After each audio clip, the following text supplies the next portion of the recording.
పూర్వీకులు చెప్పేది ఏంటంటే బర్మా నుంచి వుడ్ అంతా తీసుకొచ్చారు.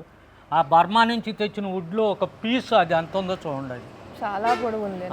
బర్మా నుంచి వుడ్ తెప్పించారు అంటున్నారు కదా అప్పట్లో. అవును. మరి ఇంత స్ట్రాంగ్ ఉంది ఇప్పటి వరకు కూడా చెక్కు చెదరకుండా. అవునమ్మా, ఆ వుడ్ ప్రత్యేకత అది. తర్వాత ఇవన్నీ కూడా బ్రాస్తో తయారు చేసినవి పన్నులు. ఇవన్నీ కూడా అన్ని చోట్ల పైనుంచి కింద దాకా ఉన్నాయమ్మా. ఈ మధ్య మనం బ్రాస్ వస్తువులు అసలు చాలా తక్కువగా చూస్తున్నాం. అప్పట్లో ఎక్కువ ఉండేటివి అనుకుంటా. అప్పట్లో ఆ రోజుల్లో వారు చేయించగలిగారు. మహారాజులు కాబట్టి ఆ రోజుల్లో వారు చేయించగలిగారు. మరి దీనికి అసలు ఇలాంటి ఒక షేప్ ఎందుకు ఇచ్చుంటారు? ఆ షేపు మరి ఆ రోజు ఏదైనా దుర్ఘటన జరగకోకుండా, ఎవరైనా వచ్చి దాడి చేయకోకుండా ఈ షేపుల్లో పెట్టారు. ఇది రాత్రిపూట 10 గంటలకి దీన్ని క్లోజ్ చేసేస్తారు.